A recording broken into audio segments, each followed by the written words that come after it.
সর্বোপরি পশ্চিম বাংলার মানুষ বুঝতে পারছে পশ্চিম বাংলা আজ সোনার বাংলায় পরিণত হতে চলেছে। তাই পশ্চিমবঙ্গের মাননীয় মুখ্যমন্ত্রী শুভেন্দু অধিকারী মহাশয়ের নির্দেশে আগামীকাল থেকে এবং 15, 16, 17 3 দিন রাজ্য সরকারের বিভিন্ন প্রকল্প চালু করছে এবং সত্য রেজিনগর বিধানসভায় পূর্ব চক্রে শিল্প তালুকে জনকল্যাণ শিবিরের ক্যাম্প খোলা হচ্ছে।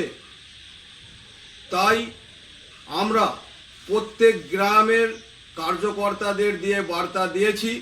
এছাড়াও প্রত্যেক গ্রামের সকল জনসাধারণকে অবগত করেছি যে আপনারা উক্ত 3 দিন 15, 16, 17 তারিখে শিল্প তালুকে এসে আপনাদের জন্য যে সকল প্রকল্প রাজ্য সরকার চালু করছে সেই সকল প্রকল্পে আপনারা নাম নথিভুক্ত করে যান।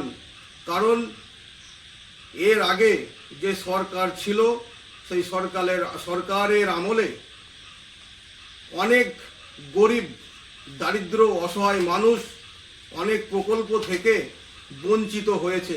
তাই আমরা সেই সকল মানুষদের খুঁজে নিয়ে এসে আমরা তথা এই রাজ্য সরকার যে প্রকল্পগুলো চালু করছে সেই প্রকল্পে নাম নথিভুক্ত করার জন্য আমরা তাদেরকে বার্তা দিয়েছি। আপনারা জনকল্যাণ শিবিরে এসে অংশগ্রহণ করুন এবং সর্বদা সব সময় আপনাদের পাশে আমরা থাকব, আমরা সহযোগিতা করব।